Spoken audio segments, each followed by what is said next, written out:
तो आपके लिए यह वीडियो बहुत ही इंपॉर्टेंट हो जाता है। आप किसी भी अगर एग्जाम की तैयारी कर रहे हैं, चाहे वो आपके यूपीएससी का हो, चाहे कोई भी अगर राज्य स्तर पर पीसीएस का हो या एसएससी का हो या आपके रेलवे का हो, आपके किसी भी एग्जाम का हो, तो आपसे क्वेश्चन इस वीडियो में पूछेगा ही पूछेगा। तो आप इस वीडियो में लास्ट तक जरूर बने रहिएगा। चलिए हम वीडियो को शुरू करते हैं और एक एक करके पूरे घटनाओं को हम लोग जानेंगे। तो बात करें अगर हम भारतीय राष्ट्रीय आंदोलन की, जो शुरू होती है 1885 से, और यहाँ पे हम लोग इसको 3 भागों में बांट कर पढ़ने वाले हैं। पहला जो होगा उदारवादी चरण, जिसमें हम लोग पढ़ेंगे 1885 से लेकर 1905 तक। फिर हम लोग इसमें आगे पढ़ेंगे उग्रवादी चरण, जिसमें पढ़ेंगे हम लोग 1905 से लेकर 1919 तक। फिर उसके बाद हम लोग पढ़ेंगे इसमें गांधीवादी चरण, जो आपको 1919 से लेकर 1947 तक पढ़ना है। तो सबसे पहले हम बात करते हैं उदारवादी चरण की। तो यहाँ पे उदारवादी में एक वर्ड छिपा हुआ है उदार, यानी उदार प्रवृत्ति के नेता। इसमें कौन कौन आते थे? तो इसमें आते थे दादा भाई नौरोजी, फिरोज शाह मेहता, गोपाल कृष्ण गोखले, एमजी रानाडे। ये जो लोग थे ये अपने प्रार्थना पत्र और प्रतिवेदन द्वारा सरकार तक अपनी मांगों को पहुंचाते थे। फिर आपको 1905 आया। 1905 में हुआ बंगाल विभाजन और स्वदेशी आंदोलन, जिसमें भारत में पूरी तरह हड़ताल होने लगा, पूरी तरह विरोध होने लगा अंग्रेजों का। फिर उसके बाद आते हैं आपके उग्रवादी नेता, और उग्रवादी नेता यानी मार धार करने वाले नेता आए, और इसमें जो आपके प्रमुख थे वह थे लाला लाजपत राय। लाला लाजपत राय की बात करें तो ये आपको पंजाब के शेर कहे जाते थे, पंजाब केसरी कहे जाते थे, और मार धार के चलते ही इनकी 1928 में जब साइमन कमीशन आया था भारत में, तो उसी के विरोध में इनको लाठी से ही मृत्यु हुई थी मारने की वजह से। तो ये बाल गंगाधर तिलक इसमें प्रमुख थे। उसके बाद आपके थे बाल गंगाधर तिलक, जिन्होंने इसमें नारा दिया था कि स्वराज मेरा जन्मसिद्ध अधिकार है और मैं इसको बिना लिए नहीं छोड़ूंगा। तो आपको उसके बाद इसमें आते हैं बिपिन चंद्र पाल यानी पाल। तो यहाँ पे ये तीनों जो थे ये त्रिकूट कहा जाता था, यानी यहाँ पे लाल, बाल और पाल। तो ये तीनों को अगर बात करें तो ये तीनों को हिस्ट्री में नाम जाना जाता है त्रिकूट के नाम से। तो याद रखिएगा त्रिकूट में कौन कौन आते हैं। तो ये तीनों प्रमुख नेता आते थे। उसके बाद उग्रवादी नेता की बात करें तो आपको अरविंद घोष भी आते थे। तो आपसे एग्जाम में सीधा पूछ लेता है कि इसमें उग्रवादी नेता कौन है और उग्रवादी कौन है, आपको ऑप्शन देता है छाटने के लिए। तो आपको इतना याद रखना है। चलते हैं हम आगे जितने भी घटना है इसमें एक एक करके हम लोग 1885 से शुरुआत करते हैं। और 1885 में सबसे जो पहला घटना घटा था वह था भारतीय राष्ट्रीय कांग्रेस। तो यहाँ पे हम लोग बात करते हैं भारतीय राष्ट्रीय कांग्रेस की। तो इसकी स्थापना हुई थी 28 दिसंबर 1885 को। आपको डेट भी याद रखना है क्योंकि आपको एग्जाम में डेट ही पूछ लेता है। तो 28 दिसंबर 1885 को स्थापना हुई थी। और प्रत्येक साल भारतीय राष्ट्रीय कांग्रेस के दौरान एक अधिवेशन बुलाया जाता था दिसंबर में।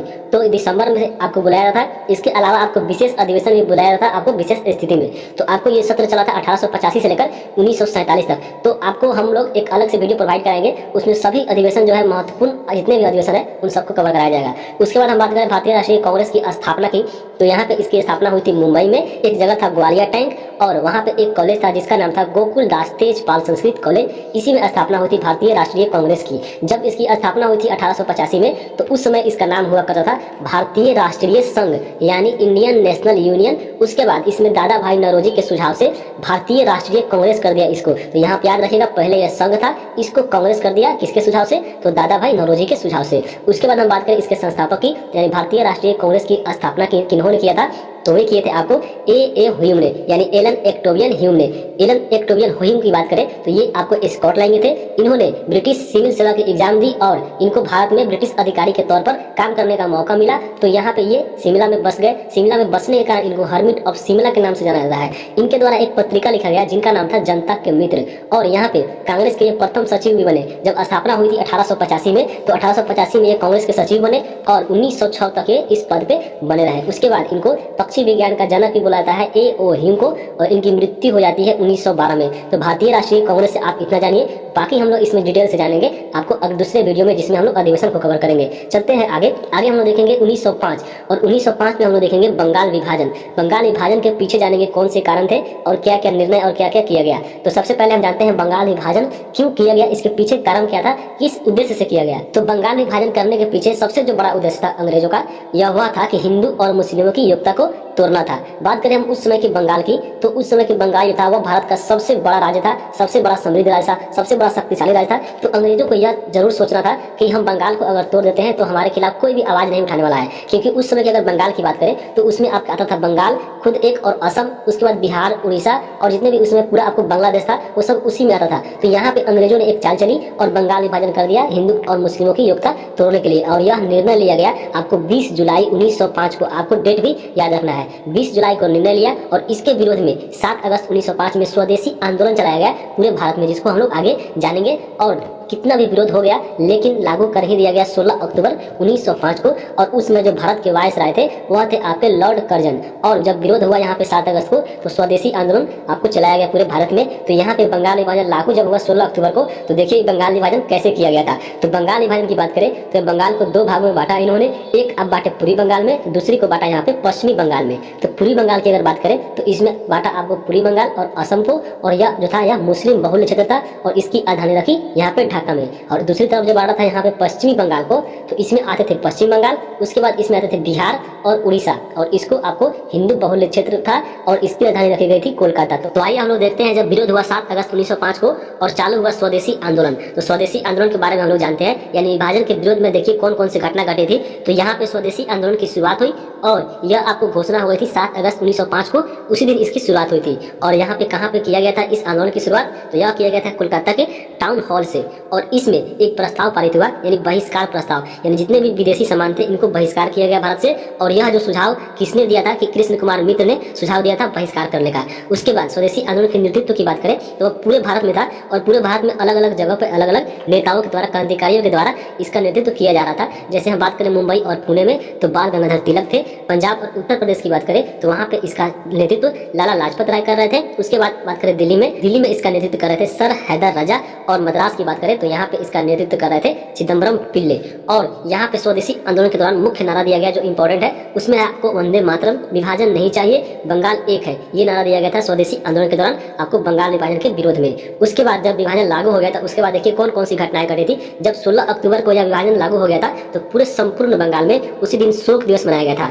और उसके बाद बंगालियों ने अटूट एकता दिखाने के लिए हिंदू और मुस्लिमों ने एक दूसरे को कलाई पर राखी बांधी और राखी दिवस भी मनाया गया बंगाल विभाजन के लागू होने के बाद। और राखी दिवस मनाने का सुझाव दिया था यहाँ पे रविंद्रनाथ टैगोर ने, तो इंपॉर्टेंट है, इसको याद रखिएगा। उसके बाद हम बात करें बंगाल विभाजन के दौरान ही रविंद्रनाथ टैगोर के द्वारा प्रसिद्ध जो गीत लिखा गया था अमार सोनार बंगला, उसको लिखा गया और गाया गया। और बाद में जब बांग्लादेश आजाद हो गया तो फिर यह बांग्लादेश का राष्ट्रीय गीत बना अमार सोनार बंगला, तो इंपॉर्टेंट है, याद रखिए। उसके बाद स्वदेशी आंदोलन चालू रखा गया और एक समय आया जब अंग्रेजों ने बंगाल विभाजन को रद्द करना ही अपनी भलाई समझी। तो उसके लिए 1911 में दिल्ली दरबार का आयोजन किया गया। दिल्ली दरबार का आयोजन किस लिए हुआ था, तो उस समय जो इंग्लैंड के राजा थे जॉर्ज पंचम भारत आने वाले थे, इन्हीं के स्वागत में दिल्ली दरबार का आयोजन किया गया, जो आपको आयोजन किया गया था 12 दिसंबर 1911 को। और इसमें उस समय के जो वायसराय थे वह थे आपके लॉर्ड हार्डिंग द्वितीय, याद रखिएगा इसको। इसमें आपको जो मुख्य निर्णय लिया गया, देखिए बंगाल विभाजन कैसे यहाँ पे रद्द हुआ। तो यहाँ पे निर्णय लिया गया कि बंगाल विभाजन को रद्द किया जाए और जो राजधानी पहले कोलकाता थी भारत की, उसको यह हटाकर अब दिल्ली की घोषणा हुई। तो घोषणा हुई 1911 में, लेकिन आपको दिल्ली जब राजधानी बनी भारत की तो वह बनी थी 1 अप्रैल 1912 को। तो 2 क्वेश्चन यहाँ पे याद रखिएगा आपको, घोषणा हुई थी 11 को लेकिन दिल्ली राजधानी बनी 1912 में। तो ये दोनों अलग है, आपको कंफ्यूजन नहीं होना है। उसके बाद हम बात करें 1912 में बिहार को बंगाल से अलग कर एक अलग प्रांत बनाया गया, जिसमें जो अभी वर्तमान आप उड़ीसा देखते हैं और झारखंड, ये उसी में शामिल था। बाद में उड़ीसा जो था 1936 में अलग राज्य बना और 2000 ईस्वी में झारखंड भी एक अलग राज्य बना। उसके बाद हम 1905 के बंगाल विभाजन के बाद चलेंगे 1906 में मुस्लिम लीग की तरफ। तो मुस्लिम लीग की अगर बात करें तो इसकी स्थापना हुई थी 1906 में और इसकी स्थापना किए थे आगा खां और सलीमुल्लाह खान ने। सलीमुल्लाह खान की बात करें तो यह ढाका के नवाब थे, तो इन्हीं के द्वारा स्थापना किया गया था मुस्लिम लीग की 1906 में। और इसके प्रथम अध्यक्ष बनाए गए थे आगा खां की। और इसके पीछे इसका उद्देश्य था ब्रिटिश सरकार के प्रति मुस्लिमों की निष्ठा को बढ़ाना, मुसलमानों के राजनीतिक अधिकारों की रक्षा करना और कांग्रेस के प्रति मुसलमानों में घृणा उत्पन्न करना मुस्लिम लीग का मुख्य उद्देश्य था। और इसके अधिवेशन की बात करें जो मुख्य आपके एग्जाम में पूछ लेता है, तो पहला जो इसका अधिवेशन हुआ था 1906 में ढाका में, दूसरा अधिवेशन हुआ 1907 में कराची में और तीसरा जो अधिवेशन हुआ 1908 में। तो 1908 वाला इंपॉर्टेंट है, आपको याद रखना है। तो याद इसको क्यों रखना है, क्योंकि 1908 में जो अमृतसर में अधिवेशन हुआ था, इसी में पृथक निर्वाचन मंडल की मांग की गई थी मुसलमानों के लिए। तो 1908 अमृतसर पृथक निर्वाचन मंडल की मांग की गई थी मुस्लिम लीग के द्वारा, याद रखिएगा इसको। चलते हैं हम लोग आगे हम लोग देखेंगे 1907 का देखेंगे हम लोग कांग्रेस का सूरत अधिवेशन यानी सूरत फूट। इसमें क्या हुआ था, कांग्रेस का जो अधिवेशन हुआ था 1907 में, वह हुआ था आपके कहाँ पे, सूरत ताप्ती नदी के किनारे। और इसका अध्यक्षता किए थे यहाँ पे रास बिहारी बोस ने। और इसमें परिणाम क्या हुआ, तो कांग्रेस का विभाजन हो गया था आपको गर्मपंथी और नरमपंथी के बीच। तो याद रखिएगा सूरत फूट, सूरत यहाँ पे रास नहीं आई लोगों को और इसमें विभाजन हो गया। याद रखिएगा, किसी का सूरत खराब था यहाँ पे तो रास नहीं आया, यहाँ पे सूरत फुट हो गया। तो याद रखिएगा इसमें कांग्रेस का विभाजन हुआ, ये इंपॉर्टेंट है। चलते हैं आगे हम लोग देखेंगे इसमें 1908 में देखेंगे खुदीराम को फांसी की हुई। तो 1908 में खुदीराम बोस और प्रफुल्ल चाकी इन दोनों ने मुजफ्फरपुर के जज पर हमला किया था और ये हमला करने में असफल रहे थे। घटना बाद जब प्रफुल्ल चाकी ने आत्महत्या कर ली और खुदीराम बोस को 18 वर्ष की उम्र में फांसी दे दी गई। तो खुदीराम बोस पहले क्रांतिकारी थे जो सबसे कम उम्र में इनको फांसी दी गई थी। तो इंपॉर्टेंट है, याद रखिएगा। 1908 के बाद हम लोग चलते हैं 1909 में। 1909 में हम लोग देखेंगे मार्ले मिंटो सुधार की बात की जाए तो इसी को बोला जाता है भारतीय परिषद अधिनियम 1909 और उस समय भारत के वायसराय थे लॉर्ड मिंटो।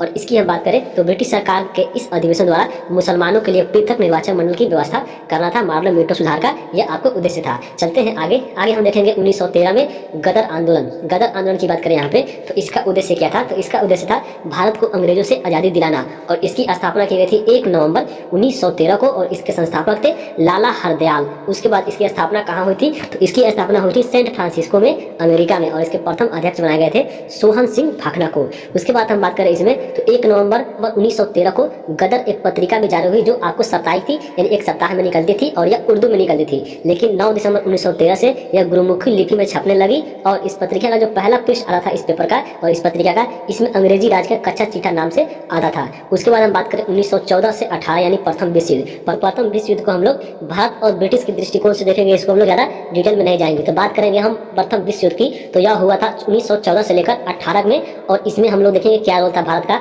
तो यहाँ पे यूरोपीय शक्तियाँ 2 भागों में बट रही थी क्योंकि आपको जो अंग्रेज थे वह यूरोप से ही आए थे। तो यहाँ पे 2 शक्तियाँ बटी थी यूरोप में उस समय। पहला इसमें एक तरफ था देश ऑस्ट्रिया, जर्मनी, इटली और तुर्की और दूसरी तरफ था यहाँ पे फ्रांस, रूस और इंग्लैंड। तो यहाँ पे हम लोग ट्रिक्स याद रखेंगे, आपको कंफ्यूजन हो जाता है कि आपको देता है एक ऑप्शन पहले ग्रुप में कौन था, दूसरे ग्रुप में कौन था। तो एक तरफ था याद रखिएगा अजीत, ए से याद रखिएगा ऑस्ट्रिया, जे से याद रखिएगा जर्मनी, ई से याद रखिएगा इटली, आई से फिर टी से याद रखिएगा तुर्की और फ्री में याद रखिएगा एफ से आप फ्रांस, आर से रूस और ई से इंग्लैंड। तो यहाँ पे जो सेकेंड ग्रुप था इसमें आपको विजय हो गई थी प्रथम विश्व युद्ध में, यानी यहाँ पे इंग्लैंड जीत गया था। तो इंग्लैंड यहाँ पे जीत गया था तो उसमें आपको देखेंगे भारत ने क्या किया था। तो यहाँ पे उस समय भारत के वायसराय थे लॉर्ड हार्डिंग और 1915 में ही आपको गांधी जी आए थे साउथ अफ्रीका से भारत में और आते ही यहाँ पे प्रथम विश्व युद्ध में ब्रिटिश सरकार के युद्ध में आर्थिक एवं सैन्य मदद की थी ब्रिटिश सरकार को। गांधी जी इससे खुश होकर गांधी जी को एक उपाधि भी दिए थे यहाँ पे कैसर ए हिंद की और लोगों ने भी गांधी जी को यहाँ पे एक उपाधि दिया और कहा कि आप भर्ती कराने वाले सर्जेंट है, क्योंकि यहाँ पे अनेक सेनाओं को भर्ती कराए थे प्रथम विश्व युद्ध में। कहाँ से? तो इंग्लैंड की तरफ से, यानी अंग्रेज की तरफ से लड़ने के लिए। उसके बाद हम बात करेंगे 1916 का पढ़ेंगे हम लोग लखनऊ अधिवेशन।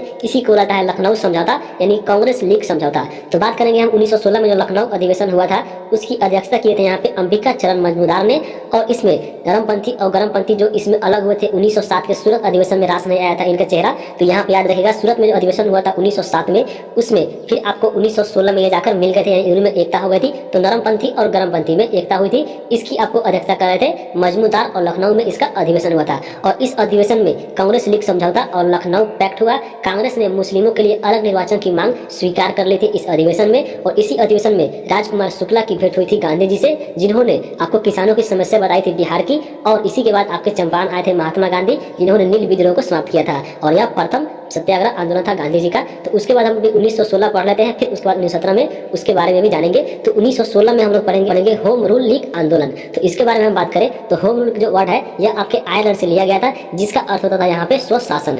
और उस समय जब होम रूल लागू आपको आया था आंदोलन तो उसमें भारत के वायसराय थे लॉर्ड चेम्सफोर्ड। उसके बाद हम बात करें यहाँ पे होम रूल का, तो होम रूल आपको 2 होम रूल पढ़ना है यहाँ पे। एक की स्थापना की थी तिलक ने और दूसरे की स्थापना की थी यहाँ पे एनी बेसेंट ने। बात करें हम अगर तिलक के होम रूल का, तो तिलक का जो होम रूल आंदोलन था यह आपको महाराष्ट्र और कर्नाटक क्षेत्र में था और इसका मुख्यालय था यहाँ पे बेलगांव कर्नाटक में और इसका स्थापना किया गया था यहाँ पे 28 अप्रैल 1916 को महाराष्ट्र में। स्थापना किया था महाराष्ट्र में, लेकिन इसका मुख्यालय यहाँ पे कर्नाटक में और यह महाराष्ट्र और कर्नाटक दोनों क्षेत्र में यह प्रभावी था। और इसका यहाँ पे उद्देश्य था होम रूल का, जो तिलक होम रूल का स्थापना किया था इसका उद्देश्य था यहाँ पे कि स्वराज की स्थापना करना। और इसी होम रूलिंग आंदोलन में यहाँ पे तिलक ने आपको कथन दिया था कि स्वराज मेरा जन्मसिद्ध अधिकार है। उसके बाद अगर हम एनी बेसेंट के होम रूलिंग की बात करें तो इसका जो क्षेत्र था मद्रास और तमिलनाडु था और यहाँ पे इसका जो मुख्यालय था यहाँ पे अड्यार और मद्रास था। इसकी स्थापना की गई थी यहाँ पे 1 सितंबर 1916 को और मद्रास में की गई थी। तो मद्रास और तमिलनाडु इसका क्षेत्र था, आप याद रखिएगा। और इसका उद्देश्य था यहाँ पे स्वशासन की स्थापना करना और इसके सचिव थे यहाँ पे जॉर्ज अरुंडले। बाद में जब यह आपको आंदोलन जब प्रभावी हुआ,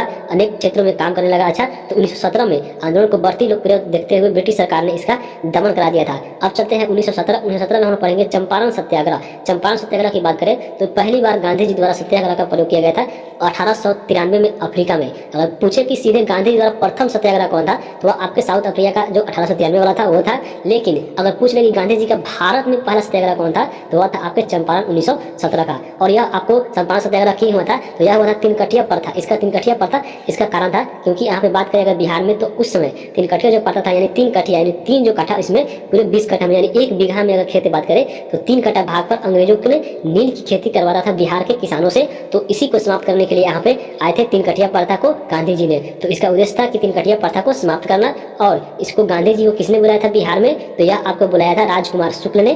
तो राजकुमार शुक्ल के अनुरोध पर गांधी जी चंपारण आए थे और यहाँ पे नील की खेती जो था तीनकठिया प्रथा को समाप्त किया था। उसके बाद जब आंदोलन यहाँ पे जब सफल हो गया तो रविंद्रनाथ टैगोर ने गांधी जी को महात्मा की उपाधि दी थी। तो याद रखिएगा महात्मा की उपाधि किसने दी थी तो रविंद्रनाथ टैगोर ने सत्याग्रह आंदोलन की समाप्ति पे सफलता पे दी थी। उसके बाद हम बात करेंगे 1918 और 1918 में हुआ था अहमदाबाद मिल मजदूर आंदोलन। इसको हम चलिए देख लेते हैं।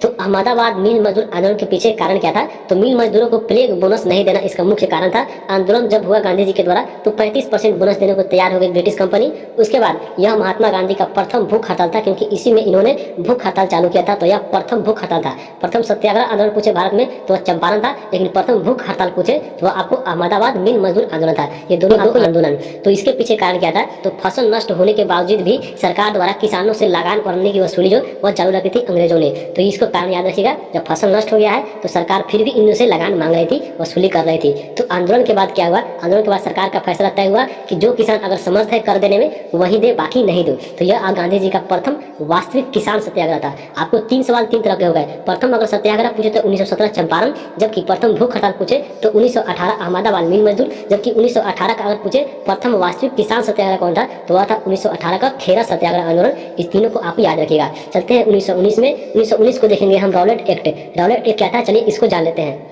तो हम बात करें 1919 के रॉलेट एक्ट यानी रॉलेट कानून का तो यह क्या था तो इसमें किसी भी व्यक्ति को बिना मुकदमा चलाए सीधे जेल में कैद कर लिया था। इसलिए इस कानून को यहाँ पे बिना अपील, बिना वकील और बिना दलील कानून कहा गया है। और यह जो रॉलेट एक्ट था पारित हुआ था 18 मार्च 1919 को।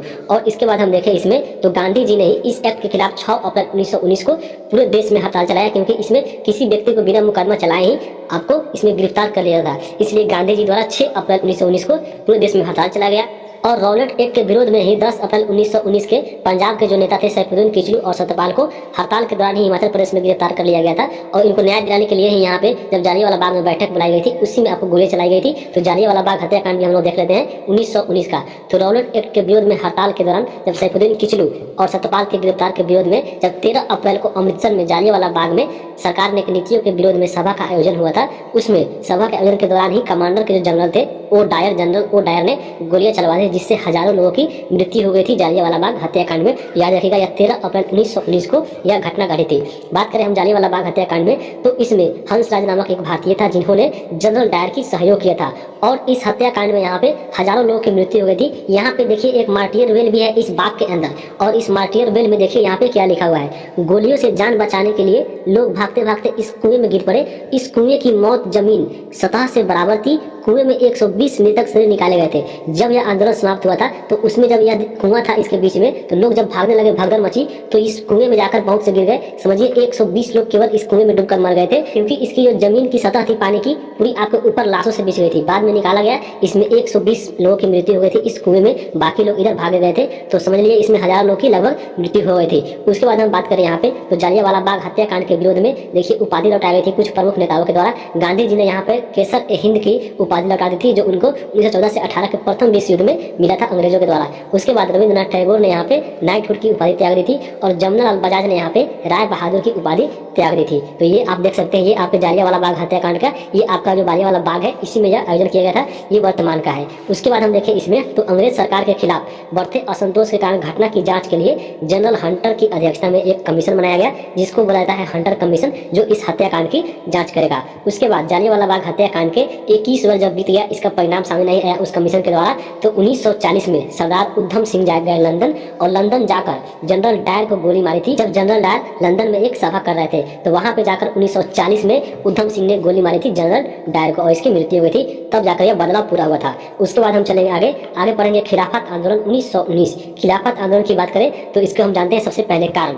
तो ब्रिटिश सरकार प्रथम विश्व युद्ध जीत चुकी थी 1918 में। उसके बाद एक तरफ जो देश था तुर्की, और दूसरी तरफ जहाँ तो इंग्लैंड। ये जब इंग्लैंड जीत गया तो तुर्की को यहाँ पे दंडित करना चाहती थी, जिस कारण भारत में जो मुसलमान थे वह अंग्रेजों से नाराज हो गए। क्योंकि तुर्की की बात की जाए तो तुर्की आपको पूरा मुस्लिम बहुल क्षेत्र था, और मुसलमान जो भारतीय के थे वह नहीं चाहते थे कि तुर्की को यहाँ पे उनकी सजा मिले। तो उसके बाद जब यहाँ पे इसको जानते हैं थोड़ा बैकग्राउंड, बात करें प्रथम विश्व युद्ध की, तो प्रथम विश्व युद्ध हम लोगों ने पीछे भी देखा था। एक तरफ था आपके राज अजीत और एक तरफ था आपके फ्री। तो यहाँ पे फ्री लोग जीत गए थे, यानी यहाँ पे इंग्लैंड जीत गया था। तो इसमें तुर्की की तरफ इन दोनों के बीच में एक संधि होती है जिसको बुलाता है सेवर्स की संधि। और सेवर्स की जो संधि होती है ब्रिटेन और तुर्की के बीच में, तो ब्रिटेन ने तुर्की के सुल्तान का सभी अधिकार को छीन लेता है सेवर्स की संधि के तहत। उसके बाद जो तुर्की की अगर बात की जाए तो पूरा मुस्लिम क्षेत्र था, तो विश्व के जितने भी मुसलमान थे वह तुर्की के सुल्तान को खलीफा मानते थे। इसलिए भारतीय मुसलमान भी उनको खलीफा मानते थे, और वे नहीं चाहते थे कि सुल्तान के अधिकार को छीना जाए। भारतीय मुसलमान द्वारा तुर्की साम्राज्य एवं खलीफा पद को बनाए रखने के लिए आंदोलन प्रारंभ किया भारत में, और उसके लिए एक कमेटी बनाई जिसका नाम रखा था यहाँ पे खिलाफत कमेटी। और इसमें आपको पूरे भारत के मुसलमान और हिंदू ने इसमें सहयोग किया था, और महात्मा गांधी भी इसके अध्यक्ष बने थे खुद इस कमेटी के। और यह जो आपको खिलाफत आंदोलन था, यह सबसे बड़ा मौका था, सबसे बड़ा मंच था यहाँ पे हिंदू और मुस्लिमों को एक जगह खड़ा करने का, क्योंकि यहाँ पे मुसलमान के विरुद्ध लड़ाई हो रहा था और हिंदू भी इसके साथ था। तो महात्मा गांधी इन्होंने यानी कांग्रेस ने इसमें बढ़ चढ़कर हिस्सा लिया था, और इसका अध्यक्ष बने थे खिलाफत आंदोलन के खुद कौन, तो महात्मा गांधी। और इसके जो प्रमुख सदस्य थे इसमें मोहम्मद अली जिन्ना, शौकत अली, अबुल कलाम आजाद, ये लोग इस खिलाफत कमेटी के मुख्य सदस्य थे। उसके बाद हम कहें इसमें निर्णय किया गया, तो ब्रिटिश सरकार अगर हमारी मांगों को स्वीकार नहीं करती है तो हम सरकार के साथ सहयोग नहीं करेंगे, यानी खिलाफ में रहेंगे। याद रखिएगा खिलाफत कमेटी का यही आपको निर्णय लिया गया खिलाफत कमेटी में। और बाद में इस आंदोलन की समाप्ति उस समय हुआ जब तुर्की में मुस्तफा कमाल पाशा सरकार बनी और खलीफा पद को ही यहाँ पे समाप्त कर दिया गया। तब जाकर यह खिलाफत आंदोलन बाद में समाप्त हुआ था। तो याद रखिएगा खिलाफत आंदोलन 1919 आपको अच्छे से समझ में आ गया होगा। उसके बाद हम देखेंगे 1920 में हम लोग पढ़ेंगे असहयोग आंदोलन। असहयोग आंदोलन की बात करें तो इसकी शुरुआत हुई थी यहाँ पे 1 अगस्त 1920 को, और जिस दिन यह शुरुआत हुई थी उसी दिन तिलक की मृत्यु हो गई थी। तो यह एक बहुत दुखद की घटना थी, और तिलक की मृत्यु के यहाँ पे मरने के कारण इसमें एक प्रस्ताव पारित हुआ तिलक के ऊपर, तिलक फंड की यहाँ पे स्थापना की गई थी। उसके बारे में जानेंगे हम लोग। तो पहले हम लोग यहाँ पे असहयोग आंदोलन का उद्देश्य देख लेते हैं। तो उद्देश्य की बात करें तो असहयोग आंदोलन का उद्देश्य था स्वराज को प्राप्त करना, जालियांवाला बाग हत्याकांड को न्याय दिलाना, खिलाफत आंदोलन को न्याय दिलाना, और ब्रिटिश सरकार की सहयोग नहीं करना। यानी खुद यहाँ पे देखिए सहयोग नहीं करना यानी असहयोग। तो याद रखिएगा असहयोग आंदोलन का ये सभी उद्देश्य था। उसके बाद हम बात करें असहयोग आंदोलन जो प्रस्ताव हुआ था सबसे पहले पारित, वह कहाँ हुआ था, तो वह एक कांग्रेस का विशेष अधिवेशन में हुआ था। कांग्रेस का अगर विशेष अधिवेशन की बात करें तो वह आपको बुलाया जाता था। एक तो कांग्रेस का अधिवेशन आपको एक साल में होता था दिसंबर में, लेकिन जब विशेष की बात करें तो जब कोई काम जो विशेष काम होता था उसमें बुलाया जाता था, यानी यह अगस्त में बुलाया गया था। तो कांग्रेस का जो विशेष अधिवेशन हुआ था 1920 में, यह कहाँ हुआ था, तो यह हुआ था कोलकाता में, और इसकी अध्यक्षता कर रहे थे यहाँ पे लाला लाजपत राय, और इसी में असहयोग आंदोलन को प्रस्ताव पारित किया गया था। और आंदोलन के दौरान देखिए क्या क्या घटना घटी थी। तो तिलक स्वराज फंड की स्थापना हुई थी, जिसमें जल्द ही 1 करोड़ से ज्यादा रुपया जमा हो गया था इस आंदोलन की सहायता के लिए। उसके बाद इस आंदोलन के दौरान छात्रों द्वारा शिक्षण संस्थान का बहिष्कार किया गया, वकीलों द्वारा न्यायालय का बहिष्कार किया गया, विदेशी वस्तुओं को बहिष्कार किया गया और उनको पहली बार भारत में जलाया गया था। उसके बाद संपूर्ण भारत में इस आंदोलन के दौरान यहाँ पे हड़ताल किया गया था।